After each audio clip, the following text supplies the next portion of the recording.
Na vida nós temos muitos prazeres, mas nada se compara ao prazer de estarmos aos pés do Senhor Jesus Cristo por meio da sua palavra. Amém, irmãos?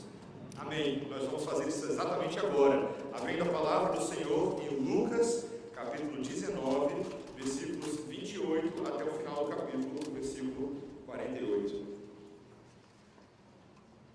Lucas, Evangelho do Senhor Jesus Cristo segundo Lucas, capítulo 19, versículos 28 até o versículo 48.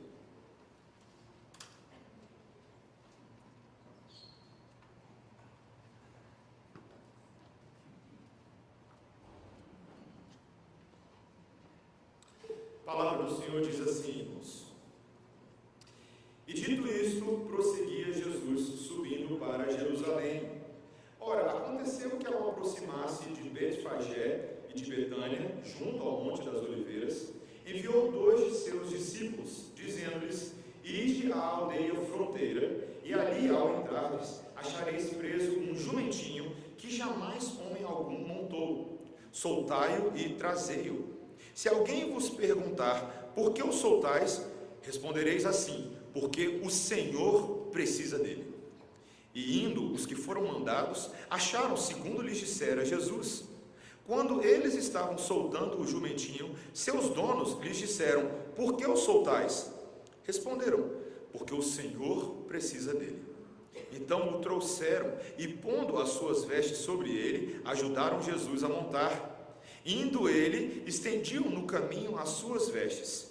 E quando se aproximava da descida do Monte das Oliveiras, toda a multidão dos discípulos passou, jubilosa, a louvar a Deus em alta voz por todos os milagres que tinham visto, dizendo: Bendito é o Rei que vem em nome do Senhor. Paz no céu e glória nas maiores alturas. Ora, alguns dos fariseus lhe disseram em meio à multidão: Mestre, repreende os teus discípulos. Mas ele lhes respondeu: Asseguro-vos que, se eles se calarem, as próprias pedras clamarão. Quando ia chegando, vendo a cidade, chorou e dizia: Ah, se conheceras por ti mesma, ainda hoje, o que é devido à paz!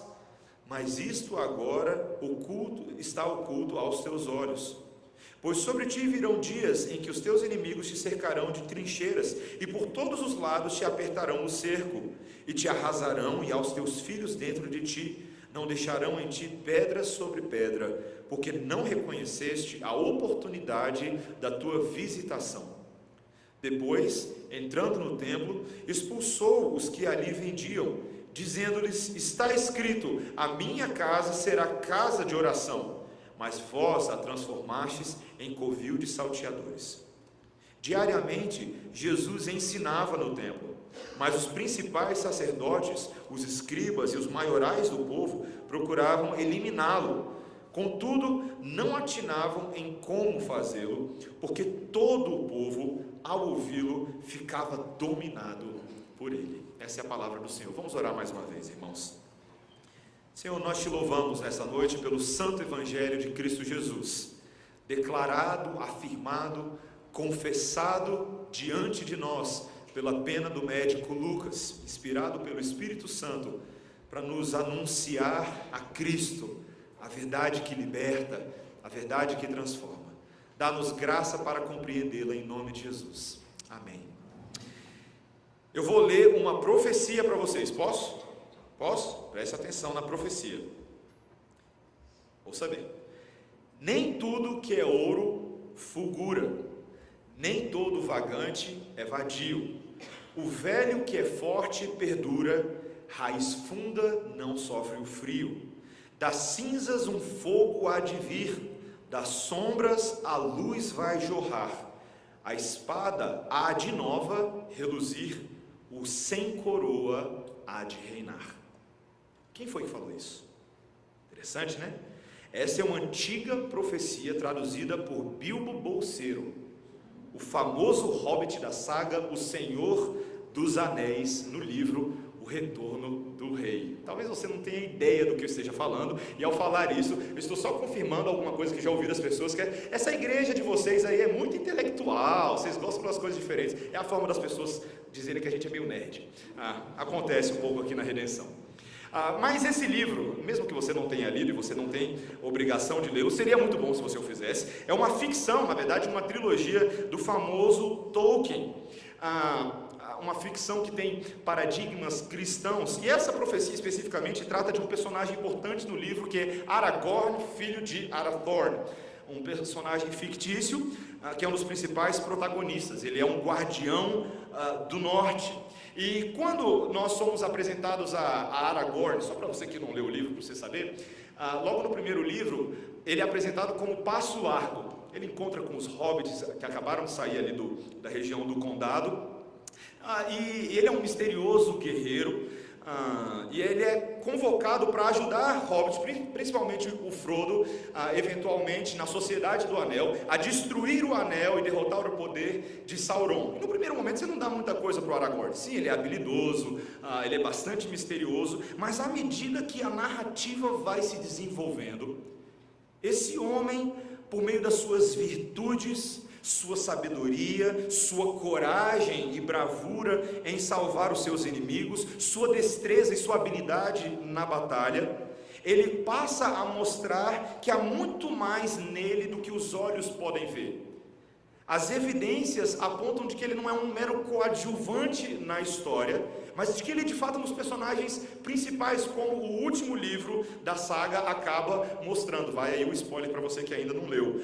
Mas essa profecia acaba mostrando que ele era o verdadeiro herdeiro do grande rei Isildur, um pretendente legítimo ao trono de Gondor e de Arnor. E no final das contas, no final do livro, ele é coroado como o rei Elessar Telecontar, a pedra élfica de Gondor. Uma história muito bonita, para quem já leu a história antes. E por que eu estou falando de Aragorn?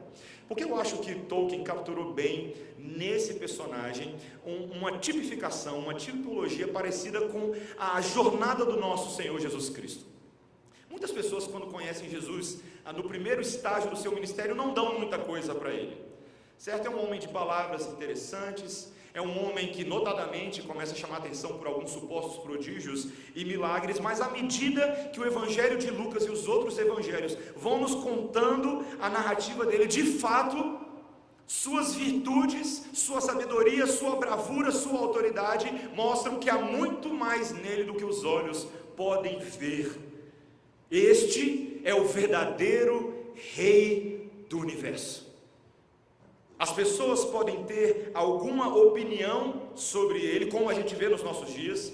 Muitos creem que Jesus Cristo traz algum valor por meio da sua ética, por meio das suas pérolas de sabedoria, mas a sua jornada nos mostra características singulares daquele que é o dono e governador das nossas vidas.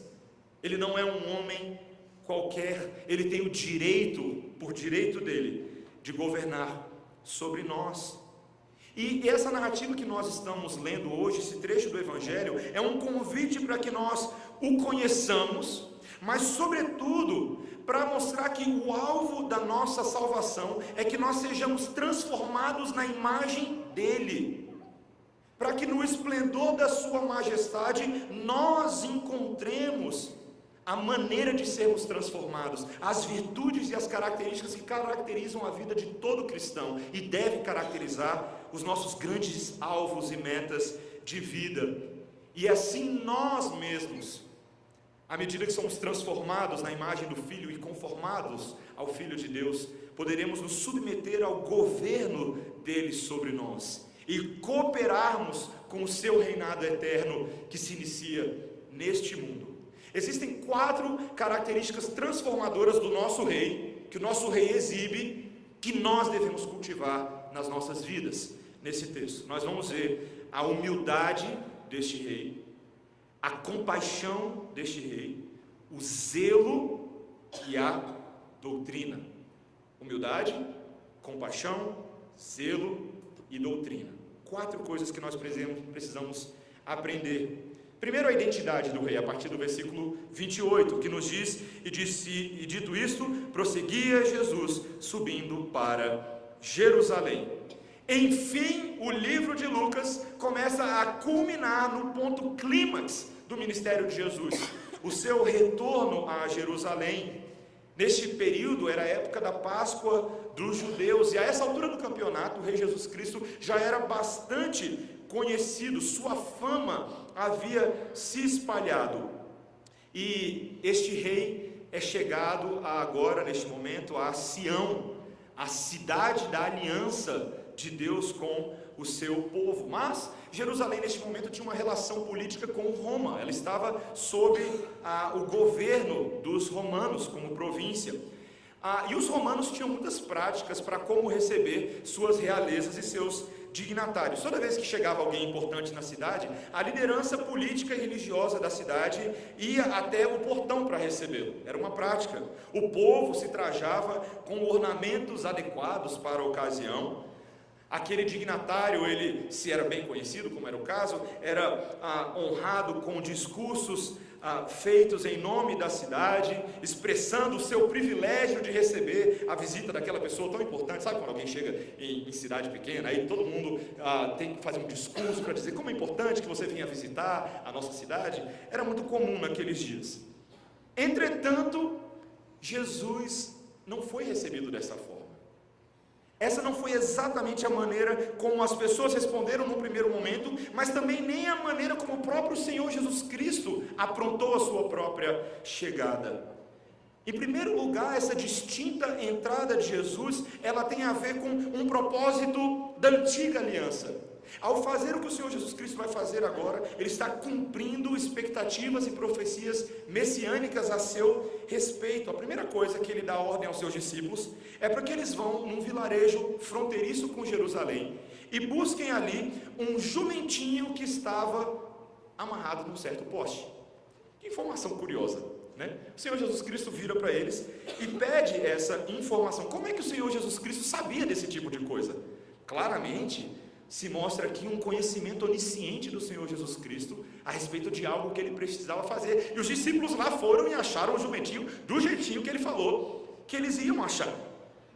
Mas o Senhor Jesus Cristo também antecipou que eventualmente eles poderiam ser perguntados sobre o motivo de soltarem aquele jumentinho. E qual deveria ser a resposta dos discípulos? Uma resposta muito simples: porque o Senhor precisa dele.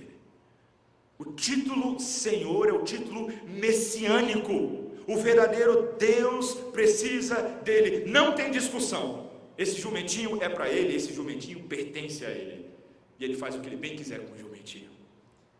Mas em terceiro lugar, meus irmãos, esse jumentinho também era especial, porque o próprio texto nos mostra que ele nunca havia sido montado por nenhum homem. É um animal puro, é um animal virgem. Um lembrete aqui cerimonial dos animais limpos da antiga aliança que eram consagrados para o sacrifício. O uso santificado deles. Veja como o Senhor Jesus Cristo aqui está usando de um simbolismo para mostrar que este rei que agora adentra a cidade não é um rei como qualquer outro. É um rei há muito esperado, um rei da antiguidade, um rei que agora, neste momento, está cumprindo aquilo que a palavra de Deus diz. Os seus discípulos preparam um jumentinho, colocam as próprias roupas de Jesus, e à medida que Jesus vai rumando para a cidade, suas vestes são colocadas no caminho, a multidão passa à frente e passa a celebrar os grandes feitos e milagres que antecediam aquele que agora chega em Jerusalém. E a uma só voz eles declaram: bendito é o Rei que vem em nome do Senhor, paz no céu e glória nas maiores. Essa linguagem da multidão, ela é sintetizada no Evangelho de Mateus, que fala do mesmo evento, com a palavra Hosana nas alturas, que significava justamente isso: paz e glória a Deus. É uma entrada muito diferente, meus irmãos. Essas linguagens evocam o anúncio angelical daquele que traria paz na terra, aquele que de fato colocaria a glória em Deus e não nos homens. o anúncio que o anjo fez aos pastores, aquilo foi cantado, aquilo foi exaltado, aquilo foi motivo de adoração. Esse rei era um rei diferente, meus irmãos. Quando um conquistador chegava na cidade, um rei, esse dignatário fazia questão de exibir a sua glória. Muitos desses conquistadores militares, esses reis, entravam nos seus cavalos imponentes, geralmente eram cavalos brancos e muito poderosos. Eles também traziam consigo seus troféus militares, os despojos e as conquistas da batalha. Eles traziam os cativos, as pessoas que foram conquistadas. Mas Jesus não entra num cavalo de guerra, ele entra num jumentinho, que simbolizava a paz. O jumento era o animal que simbolizava paz, até porque talvez o jumentinho não tenha muita condição de fazer o que um cavalo de guerra faz. Ele era bem pacífico. Meus irmãos, que coisa impressionante. O Senhor Jesus Cristo traduz um tipo de reinado diferente, de uma expectativa diferente que os próprios judeus tinham. O Senhor Jesus Cristo está cumprindo detalhadamente e minuciosamente uma profecia que havia sido dada por Zacarias há 520 anos atrás, entre agosto e dezembro de 520 a.C., quando o povo de Israel estava na iminência de ser liberado do exílio babilônico.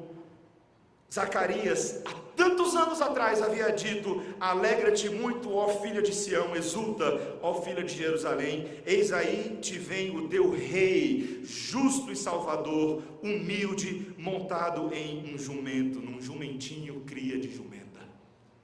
Isso é impressionante, meus irmãos. Esse alinhamento da profecia bíblica com os eventos que aqui acontecem, dizem que a virtude do nosso rei, em primeiro lugar, é uma virtude de paz. O nosso rei, ele é um rei que anuncia a paz de Deus. Muitas pessoas no nosso mundo hoje são pela paz, não é verdade? Você conhece pessoas assim? Começa com o movimento dos hippies na década de 60 e 70, e hoje em dia tem um monte de gente que é paz e amor.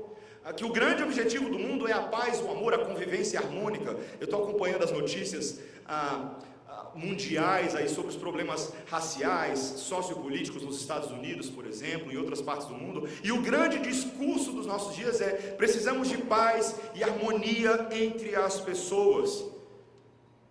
Mas a paz que o Senhor Jesus Cristo oferece é diferente, porque a guerra da qual ele está falando é uma guerra diferente. Não é meramente uma guerra entre os homens, mas é a guerra entre Deus e os homens. A inimizade que acontece entre eles por causa do pecado que veio para interromper este relacionamento. Aquilo que nós tínhamos com Deus foi quebrado por causa da nossa rebeldia, da transgressão da lei de Deus. E os homens deste mundo podem até achar que estão em paz, mas estão de fato em guerra com o seu Criador, por causa do pecado que o separa. Mas Jesus Cristo, meus irmãos, veio anunciar a verdadeira paz. A paz que Ele dá e o mundo não conhece. A paz que nos reconcilia com o nosso Deus.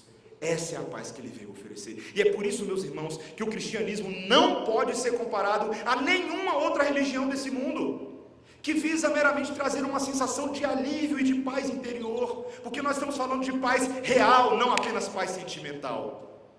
Estamos falando de uma verdadeira reconciliação daquele que tem poder para, na sua carne e no seu sangue, nos religar com Deus. É isso que Ele veio anunciar. Mas o nosso Deus também é o Deus da humildade. O Senhor Jesus Cristo não chama a atenção dos homens por aquilo que eles consideram ser valoroso, mas a verdadeira simplicidade na sua humildade. Ele não está atrás dos holofotes das celebridades desse mundo, ou do reconhecimento da mídia.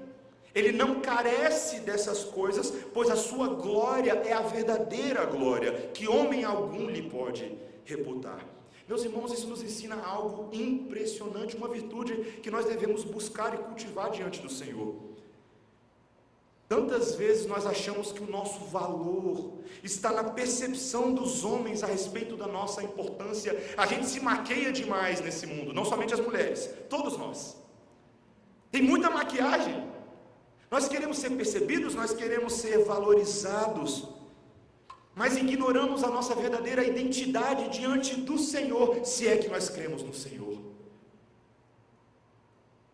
Em Romanos 8, a belíssima teologia do apóstolo Paulo ali diz que quando Deus é revelado, nós somos revelados, que a criação e aqueles filhos de Deus aguardam ansiosamente a manifestação do Filho de Deus, em quem a nossa identidade, o nosso significado e a nossa felicidade residem. É nele que nós encontramos significados, irmãos. Nós não precisamos buscar construir um nome para nós mesmos, porque o nosso novo nome, conferido pelo nosso próprio Deus, já está definido.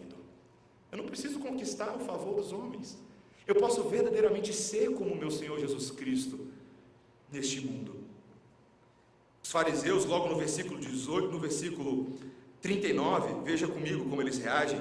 Ora, alguns dos fariseus lhe disseram em meio à multidão: Mestre, repreende os teus discípulos. É bem possível que vários deles considerassem que todas aquelas afirmações eram um sacrilégio, era uma blasfêmia contra Deus, as atribuições messiânicas que estavam sendo feitas a Jesus. Muitos deles ficaram ofendidos com aquilo. E mais, é possível que eles também não quisessem contrair problemas com a liderança dos romanos, tentando manter uma certa paz política entre a Judéia e Roma. E aquelas afirmações certamente haveriam de causar alvoroço. Mas, meus irmãos, eu amo a resposta do Senhor Jesus Cristo no versículo 40. Olha o que ele diz: Mas ele lhes respondeu: Asseguro-vos que se eles se calarem, as próprias pedras clamarão. Meus irmãos, o nosso Deus tem um prazer de fazer animais e objetos inanimados falarem de repente, não é verdade? Ele gosta de brincar com essa ideia. Ele bota uma mula para falar com um balaão, de repente, uma mula está falando. Parece Toy Story, né? Os brinquedos vindo à vida e começando a falar coisas. Mas o que o Senhor Jesus Cristo está falando? A criação proclama a glória de Deus. Mesmo se os homens forem impedidos de falar, a criação glorifica a Deus e vai declarar que o verdadeiro Rei é o Senhor Jesus Cristo. Meus irmãos, que mensagem maravilhosa para nós, que mensagem de encorajamento. Nós não aprendemos a partir da virtude do Senhor Jesus Cristo por imitação, mas nós aprendemos por meio do governo soberano dele nas nossas vidas. Ele cria em nós uma nova virtude, um novo ser, um novo caráter. Isso que nós precisamos aprender. Nós precisamos aprender a ser como o Senhor Jesus Cristo. Não apenas humildade e simplicidade, meus irmãos, mas em segundo lugar também, observemos a compaixão do Senhor Jesus Cristo. Veja comigo no versículo 41 e 44. Quando ia chegando, apenas versículo 41. Quando ia chegando, vendo a cidade, chorou. Que mudança de clima. Estava tudo tão festivo, estava tudo tão alegre, mas o Senhor Jesus Cristo, quando olha a cidade, algo muda dentro dele. Ele chora quando vê Jerusalém. Será que era um choro de alegria? Certamente que não. Era um choro de dor e um choro de compadecimento. Jesus vê algo que os homens não estavam vendo. Aquela outrora gloriosa cidade da aliança, a cidade que é admirada pelo povo histórico de Israel, a cidade que é palco de tantas glórias, de tantas conquistas, naquele momento era uma cidade morta. Jesus visualiza pelos olhos espirituais a incredulidade, a queda e a morte espiritual de Jerusalém. Ele percebe a cegueira e a falta de entendimento que recai sobre tantos daqueles que mesmo celebravam a sua chegada. Muitos daqueles que celebravam achavam que Jesus era uma espécie meramente de Messias político, de Messias social. E o Senhor Jesus Cristo, que tem uma genuína percepção espiritual, nota a situação de Jerusalém e ele exclama com dor no coração o que ele diz no versículo 42: se conheceras por ti mesmo ainda hoje o que é devido à paz, mas agora isso está oculto aos teus olhos. E o Senhor Jesus Cristo, meus irmãos, passa a pronunciar o que aconteceria em Jerusalém, versículo 43: Pois sobre ti virão dias em que os teus inimigos te cercarão de trincheiras e por todos os lados te apertarão no cerco, e te arrasarão aos teus filhos, dentro de ti não deixarão em ti pedra sobre pedra, porque não reconheceste a oportunidade da tua visitação. Os próprios judeus históricos não percebiam quem era o Messias que estava diante deles, o que de fato ele veio fazer e como ele deveria ser crido. Eles perderam a oportunidade da visitação, e algo terrível aconteceria com Jerusalém. Não muitos anos depois disso, o próprio povo de Jerusalém se rebelaria contra a liderança de Roma, mas o filho de um imperador, Tito, filho de Vespasiano, ele levantaria um ataque contra Jerusalém para esmagar aquela religião, aquela cidade. Haveria uma infiltração pela muralha do norte no ano 66. No primeiro momento eles não conseguiriam tomar Jerusalém, mas eles sitiariam Jerusalém, deixariam Jerusalém enfraquecida pela fome, pelo desânimo, pelo desencorajamento, e então entrariam com todo vigor, e sob Tito foram mortos 600.000 judeus naquele ataque. 600.000 judeus. Tudo, meus irmãos, porque eles rejeitaram o Messias. Esse texto é bem claro, meus irmãos, que a rejeição do Messias não leva à neutralidade. Uma pessoa que, dizendo, não, eu não quero Jesus, eu não quero essa opção, eu prefiro as minhas opções, ela não está neutra diante dos olhos do Senhor. O Senhor Deus não aceita que o filho dele seja rejeitado, porque o filho dele só pode ser adorado nesse universo. Isso causa ira no Senhor e punição. Mas é interessante, por que o Senhor Jesus Cristo, mesmo assim, ele chora? O Senhor Jesus Cristo já não sabia dessas coisas, como Deus onisciente. Ele não sabia que haveria uma grande rejeição por parte do seu próprio povo. Aquilo já não havia sido amplamente profetizado. Por que, meus irmãos? E a resposta é porque mesmo assim, o Senhor Jesus Cristo sente profunda compaixão pelos que o rejeitaram. Ele reflete o coração de Deus ao contemplar o povo judeu, rejeitando os seus profetas, rejeitando o seu filho. Meus irmãos, essa reação do Senhor Jesus Cristo, ela deve mover conosco nessa noite. Sabe por que nós devemos parar um segundo e contemplar o que está acontecendo aqui? Porque nós temos uma boa teologia que pode nos criar algumas armadilhas. Veja, a teologia reformada, uma teologia bíblica, ela traz um enorme benefício à nossa espiritualidade, porque ela nos ajuda a analisar as causas do sofrimento humano neste mundo caído. Ela nos ajuda a entender a raiz do pecado, da morte, da separação eterna do homem, da maldição divina. Mas veja, meus irmãos, eu e vocês não fomos chamados apenas para emitir diagnósticos corretos sobre as situações das pessoas. Nós fomos chamados a nos compadecer dos perdidos. Essa é a diferença. E muitas vezes essa verdadeira e genuína compaixão não está presente nos nossos corações, como nós vemos que estava no coração dos apóstolos, por exemplo. O apóstolo Paulo, quando ele escreve a sua difícil segunda epístola aos Coríntios, no capítulo 2, versículo 4, ainda na introdução da carta, ele registra o seguinte: porque no meio de muitos sofrimentos e angústias de coração, eu vos escrevi, com muitas lágrimas, não para que vocês ficassem entristecidos, mas para que vocês conheçam o amor que eu vos consagro em grande medida. Ele amava seus leitores, ele desejava a transformação de Cristo na vida dos seus leitores. Em Gálatas 4,19, ele se descreve como uma mãe dando à luz, quando ele diz: meus filhos, por quem sofro dores de parto, até Cristo ser formado em nós. Você já viu uma mãe dando à luz? Ela chora bastante. Meus irmãos, é verdade, sim, a gente precisa ter hombridade e coragem para confessar o nosso pecado diante do Senhor.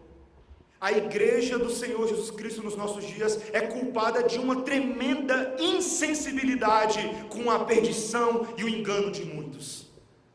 Isso não nos dói mais, muito pelo contrário, muitos fazem chacota, fazem brincadeira da cara daqueles que supostamente se dizendo cristãos, estão sendo enganados por falsos mestres, por falsos ensinos e doutrinas, por heresias, em vez de levantarmos essas pessoas em orações regadas com lágrimas diante do Senhor, orações que se compadecem dos enganados e dos perdidos. Eu vou fazer duas alusões a Billy Graham nessa noite. Billy Graham, que muitos conhecem, grande evangelista do século XX, um dos maiores de todos, que apesar assim de ter tido seus erros teológicos, algumas questões um pouco complicadas, foi um homem de Deus, um homem consagrado a Deus, e realmente é um homem que inspirou a muitos, e por meio dele o Senhor alcançou a muitos. E o Billy Graham, entre tantas coisas boas que ele falou uma coisa que eu nunca esqueço num livro que eu li dele há muitos anos atrás. Ele falou o seguinte: sem compaixão não há ação. Muitas vezes a igreja do Senhor não cumpre a missão para a qual ela foi criada, porque nós não temos compaixão daqueles que se perdem, e ficamos parados, olhando, assistindo. Meus irmãos, é hora de nós orarmos para que o Senhor derrame e constranja os nossos corações com compaixão, porque a compaixão do Senhor Jesus Cristo o levou a se entregar pelos perdidos. Nós precisamos ser assim também. A compaixão, ela é poderosa para causar transformação, para nos levar à obediência, se ela verdadeiramente está alinhada com o coração e a percepção do nosso Deus. E essa é a segunda grande característica do nosso Senhor Jesus Cristo. Em terceiro lugar, meus irmãos, falamos de humildade, falamos de compaixão, mas note o zelo agora do Senhor Jesus. Nos versículos 45 e 46, quando nos é dito: depois, entrando no templo, expulsou os que ali vendiam, dizendo-lhes: está escrito, a minha casa será casa de oração, mas vós a transformastes em covil de salteadores. Apenas para uma explicação exegética, muitos de nós, quando lemos, achamos que essa é aquela vez que ele entrou e expulsou as pessoas do templo. Lembra quando ele usou chicote, ele derrubou tudo e expulsou? Não é a mesma ocasião. Aquela foi no início do ministério de Jesus, e essa é uma segunda ocasião no final do ministério de Jesus. Você pode perceber isso pela cronologia de Lucas, de Marcos, Mateus e João. Mas note a firme atitude do Senhor Jesus Cristo. Jesus Cristo não estava para brincadeira. Ele entra no templo um certo dia e ele passa a expulsar aqueles vendedores. Havia ali um comércio no templo, mercadores, cambistas e vendedores de animais que vendiam animais para os sacrifícios que aconteciam ali mesmo no templo. É como aquelas lojinhas de souvenir de aeroporto, sabe? Lembretes de Brasília, aí você já está no aeroporto, em Brasília, você compra um lembrete. Você nem visitou a cidade, mas já está ali, você já comprou alguma coisa.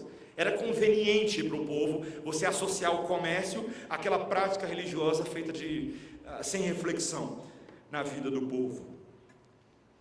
Mas o Senhor Jesus Cristo, meus irmãos, não aceitava aquilo, porque ele via o que estava acontecendo. Ele se refere àquela prática como um grupo de pessoas que transformou a casa de Deus num covil de salteadores ou de ladrões. Era um comércio escuso, um ambiente deturbado. Meus irmãos, mais uma vez o Senhor Jesus Cristo demonstra as características de um verdadeiro rei ao restaurar o propósito dos espaços que Deus criou. E aqui ele está mais uma vez cumprindo uma profecia do Antigo Testamento, Isaías 56, 7, aquela passagem do servo sofredor, que fala que a casa do Messias seria uma casa de oração. Meus irmãos, o Senhor Jesus Cristo, ele é zeloso. Ele age de uma maneira como nós tantas vezes não agimos. Eu acho que a palavra zelo não é uma palavra que descreve bem as gerações dos nossos dias. Nós não somos muito zelosos. A pós-modernidade torna a gente muito relativo para tudo. É tudo de acordo com o nosso sentimento do momento, com as nossas emoções do momento. Mas o Senhor Jesus Cristo era um homem que tinha prioridades na sua vida. Ele sabia que aquela casa era casa de oração. Quantos de nós conhecemos hoje em dia lugares que supostamente são lugares de culto, mas a última coisa que se faz lá é cultuar a Deus? Não é verdade? Nós temos sido colocados no mesmo saco de homens que transformaram o espaço para adoração a Deus em casas de show, boates, tudo gospel, então é aceito, né, na cabeça deles, tudo gospel, é para Deus. Lugares de barganha financeira feita do púlpito com as pessoas que estão sentadas. E o Senhor Jesus Cristo abomina essa prática. Outro dia, conversando com um jovem, ele me perguntou se, uma pergunta curiosa, falou assim: o Senhor Jesus Cristo não era meio legalista? O que você quer dizer com isso? Não, ele era muito cri-cri com as coisas. Falei, você só acha que o Senhor Jesus Cristo é cri-cri com as coisas porque você e eu não damos valor a nada neste mundo. Este é o nosso problema. Nós não estamos mais acostumados com pessoas que têm disciplina, que têm zelo, que têm ordem, que têm prioridade na sua vida. Essas pessoas nos parecem estranhas, metódicas demais, sistemáticas demais. Não observamos a grande virtude da disciplina que havia na vida do Senhor Jesus Cristo em restaurar o local de culto. Meus irmãos, o nosso Senhor exibe isso com muita clareza. Isso andava de mãos dadas com a compaixão dele. As coisas não são desconectadas aqui. O Senhor Jesus Cristo, ele era zeloso com a sua compaixão. Ele era um homem diligente em demonstrar sensibilidade à situação das pessoas. Eu e minha esposa passamos por uma situação ontem um pouquinho complicada. E tem que contar, né? Minha esposa foi fazer compras, ela estava com uma amiga nossa aqui da igreja, e tem uma moradora de rua na nossa quadra, que ela é muito problemática, ela dá bastante problema. Minha esposa estava com a Melissa no carrinho, ela estava andando, e gratuitamente essa moradora de rua pegou uma lata e jogou na cabeça da minha esposa, gratuitamente. Débora me liga chorando, aquele negócio todo vem aqui, e nós chamamos a polícia. Ela é um problema recorrente na quadra, e nosso coração precisamos dar um jeito nisso, precisamos chamar a polícia, ela precisa ser levada para a delegacia, precisamos registrar queixa, porque se ninguém registrar queixa, nada vai ser feito, porque ela precisa ser tirada das ruas, temos que colocar num centro de tratamento psiquiátrico, porque ela tem problemas psicológicos severos. Todas essas coisas são importantes. Mas, meus irmãos, compaixão significa me perguntar: será que eu tenho orado por essa moça? Eu posso dar um jeito social na vida dela, mas só o Senhor Jesus Cristo pode transformar essa mulher. E a diligência em sermos compassivos e zelosos significa também fazer tudo aquilo que está de fato ao nosso alcance, naquilo que nos parece bom pelos princípios da palavra, para promover a Cristo na vida das pessoas, para orar por elas, para evangelizá-las, para permitir que elas tenham acesso ao conhecimento da verdade que liberta da escravidão de Satanás na qual elas se encontram nesse momento. Meus irmãos,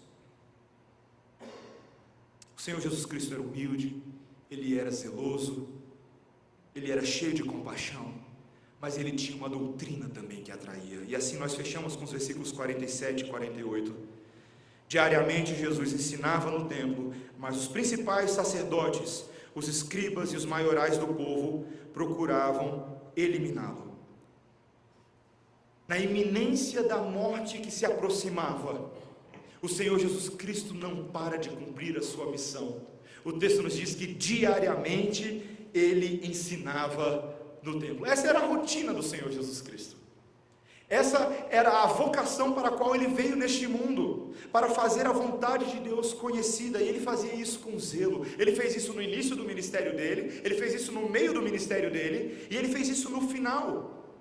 O zelo dele se demonstra em não permitir que as circunstâncias terríveis que se aproximavam, como a sua própria morte, impedissem ele de cumprir à risca aquilo que Deus o chamou para fazer. Jesus Cristo era uma pedra no sapato dos maiorais do povo. Sabe por quê, meus irmãos? Porque ele não parava. Sabe quando você quer alguma pessoa, sabe uma pessoa que fica te irritando e você tenta fazer com que ela pare de qualquer maneira? O Senhor Jesus Cristo não parava. Ele não parava. Quanto mais ele era perseguido, quanto mais ele era caluniado, mais ele anunciava o reino de Deus. Os homens tentavam fazer de tudo para impedi-lo, mas o texto encerra dizendo, no versículo 48, contudo, eles não sabiam como fazê-lo, porque todo o povo, ao ouvi-lo, ficava dominado por ele. A doutrina do Senhor Jesus Cristo exercia uma influência, uma irresistibilidade que atraía as pessoas para tudo que ele ensinava, de tal forma que elas ficavam fascinadas, absortas, boquiabertas diante das revelações que ele fazia. Os fariseus não queriam perder popularidade com o povo, então eles toleravam aquilo. Meus irmãos, o que é impressionante é que todas as coisas que nós estamos lendo neste texto, todas as ações de Jesus, não são meramente corretas, mas elas são prazerosas, elas nos atraem, elas exercem sobre nós um poder de nos dominar, porque essa palavra tem condições de fazer isso. Você já foi dominado de tal forma por alguma coisa, que você não consegue falar ou fazer, eu não consigo deixar de fazer isso? Você já experimentou o milkshake de ovo maltine do Bob's? Ele, de vez em quando, eu penso que ele tem esse poder sobre mim. Certa feita, quando eu era universitário, eu fiz algo que eu não devia.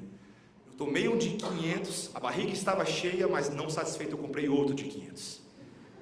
E as implicações sobre o meu estômago foram terríveis.